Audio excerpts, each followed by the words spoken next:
আমি তোমাদের চ্যাপ্টার 5 অর্থাৎ প্রাকৃতিক ঘটনা ও তার বিশ্লেষণের বাকি প্রশ্ন উত্তরগুলো করে দিচ্ছি।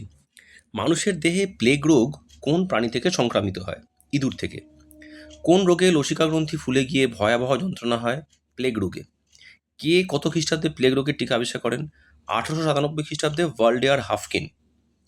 বিশ্ব স্বাস্থ্য সংস্থা দ্বারা পরিগণিত 3টি মহামারী কোনগুলি? প্লেগ, কলেরা, পিতজ্বর। কোন রোগের অপর নাম রেড প্লেগ? স্মল পক্স বা গুটি বসন্ত। স্মল পক্সের সংক্রমণ কোথায় ঘটে? চামড়ার শিরা, উপশিরায়, মুখে, গলায়। পুরো জায়গাটি তরল ভর্তি হয়ে ফোস্কায় ভরে ওঠে। স্মল পক্সের টিকা কিভাবে দেওয়া হয়? খাঁজ কাটা সূচের সাহায্যে ত্বকের ওপর। বিজ্ঞানী এডওয়ার্ড জেনার স্মল পক্সের টিকা আবিষ্কার করার জন্য কোন ভাইরাসকে কাজে লাগান? গো বসন্তের ভাইরাসকে। কোন রোগের অপর নাম দমদম জ্বর? কালাজ্বর। কোন প্রোটোজোয়ার আক্রমণে কালাজ্বর হয়? লিশম্যানিয়া নামক প্রোটোজোয়ার আক্রমণে। কালাজ্বর জীবাণু বহন করে কে? বেলে মাছি। কালাজ্বরের ওষুধ কে কত খ্রিস্টাব্দে আবিষ্কার করেন? ওষুধটির নাম কি? 1922 সালে উপেন্দ্রনাথ ব্রহ্মচারী। ওষুধটার নাম ইউরিয়া স্টিবামাইন। ভালো করে স্পেলিংটা দেখে নাও। চ্যানেলটা অবশ্যই তোমরা সাবস্ক্রাইব করে নিও, নাহলে এর পরবর্তীকালে চ্যাপ্টারগুলোর প্রশ্ন উত্তর পাবে না। ডায়রিয়া শব্দের অর্থ কি? প্রবাহিত হওয়া। ডায়রিয়া রোগের জন্য দায়ী ভাইরাসটির নাম কি? Rota virus. দেখবে আজকাল অনেক সময় রোটা ভাইরাসের ভ্যাকসিন দেওয়া হয়। বাড়িতে ওআরএস বানিয়ে খেলে কোন রোগ প্রতিরোধ সম্ভব? ডায়রিয়া। সার্স রোগটি কত খ্রিস্টাব্দে প্রথম কোথায় দেখা যায়? 2003 খ্রিস্টাব্দে এশিয়াতে। সার্সের পুরো নাম কি? ভালো করে দেখে নাও স্পেলিংটা। Severe acute respiratory syndrome. Spelling ভুল করলে নম্বর পাওয়া যাবে না, ঠিকঠাক স্পেলিং লিখতে হবে। কোন রোগকে হোয়াইট ডেথ বলা হয়? যক্ষা রোগকে। যক্ষা রোগের জন্য দায়ী ব্যাকটেরিয়াটির নাম কি? Mycobacterium tuberculosis.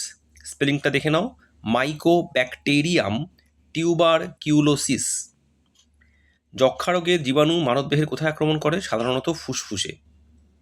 যক্ষা রোগের প্রধান লক্ষণ কি? ভয়াবহ কাশি এবং কাশির সঙ্গে রক্ত পড়া। যক্ষা রোগের চিকিৎসা পদ্ধতির নাম কি? ডটস।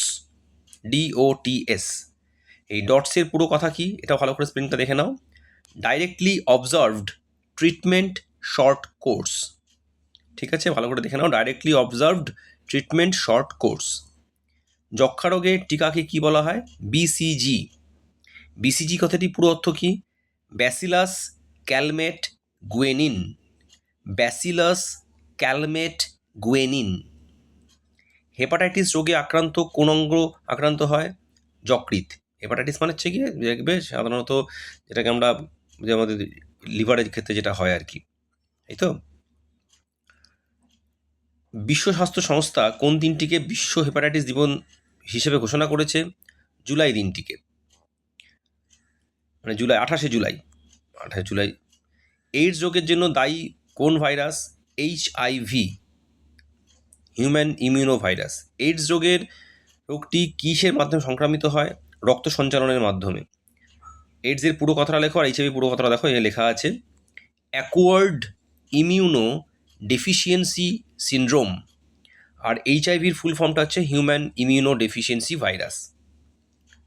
হিউম্যান ইমিউনো ভাইরাস বললেও হবে। কোন দিনটি বিশ্ব এইডস দিবস হিসেবে পালিত হয়? 1 ডিসেম্বর।